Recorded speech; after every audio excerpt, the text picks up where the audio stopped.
Machiegni kendo nyakora mogia jong mar mondo mi wadhi mbele kod twak marwa kotudore kod riwruoga jotendruok kapo ni kitudi kodwa gi sani antiere kae kod welo adek antiere kod Robert Nyasuna janon weche mag siasa, Rachel Omolo janon weche mag siasa kaachiel kod okil Ambrose Weda. Wakili kapok ne wadhi e yueyo nitiere paro mang'isi ne mak winjo kiromo gi ji mawacho unity iromo kodgi to gikoni injili mwalando en unity to the first word mage wacho ning'eni tija UDA one ODM ng'isi ang'isa ne that intolerance so sama gichopo studio no giariembo secretary general mana gitieko moro bende nyamin gi okano ne certificate rite wang tek jomi winji pako ne kwadhi asa gine e jomo osechopo ka president ma president wacho ni these people are weighing me down keje chopo no adwani jatelo wadwani mondo wawuoth kodi demba ne kethure kindiki chakriembo mulo jong'adi president koni ya sirikal duong donjura donja bang' mano gisiko ni mbadi be noriembi wandaye kiang'ang'a en koko masamori penia wan manage cabinet positions ariyo okuni kodi aburo to ling tika joma onge PSS gin go par gi wiye oling kawo joma to wan achiel ariyo wasiko ng'ato wene ke ng'ado ji piny ni kore kidong ka you are tall you may be tall but very short ODM achiel maka wacho no mage dwani ji orewreno orengo be dwaro nyonoko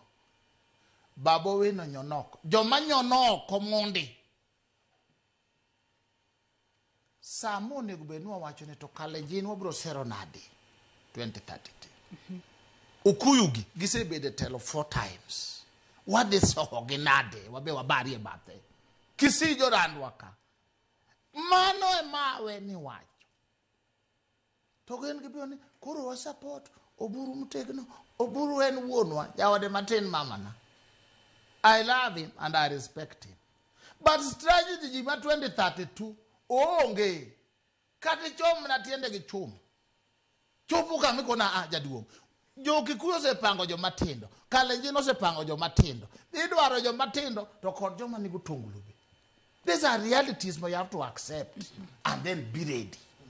Wako ni mbadi check mutegno wandai check mutegno Omolo check mutegno Governor wanga check mutegno Mili Mabona check mutegno Babu check mutegno Weda check mutegno mbaba koro to wadugo riwru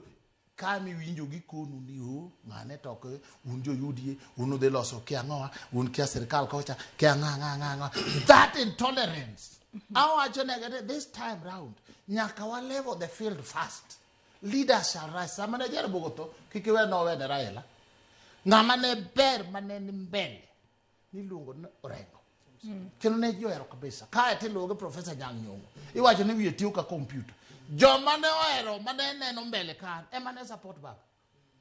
kan kama nuguna baba gi jogo ko birita me dier no lunga na gwa gojo ji biro gore ka nyaka ki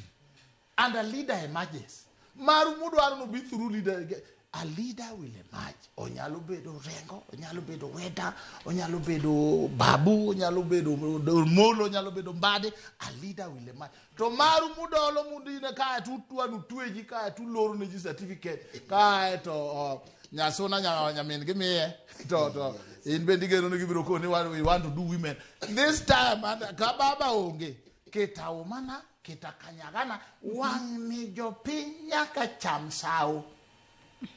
yande chone kose miyo tiko tedi under the table kae to kuri to baba go kirembe kose go kirembe jogo mende konye malo to joge mene de konye malo kusama koro ne kwano bulu bomas ne gilal te Wang'ni wadwa jo maton makari gijiri gadi ga chago wacho di we tugo twago jaduong usechamo gi manga betpe luo be nyaka cham ka ndini nyoro biro inyalo wacho kisungu me wacho economics koro un moge uketo kata ka ngumo wuok e bunge iwinjo Nyasuna kata in ka pore president nyalo kon doge jin kidwaro gigi so unity mu wacho the ODM we have no problem we are going to compete with it kendo wadhi compete makata wako the president kike daw kodgi kage insist on sone to amegi to jomoko rad independent jomoko miro rade other parties warade aneno ka jomoko pod feel ni teko nitie teko mar ODM tie kaka ne baba ngima samoro gibiro mna chiwo bang'e joma be noseketho nying Raila kawan ni baba momiyo yomba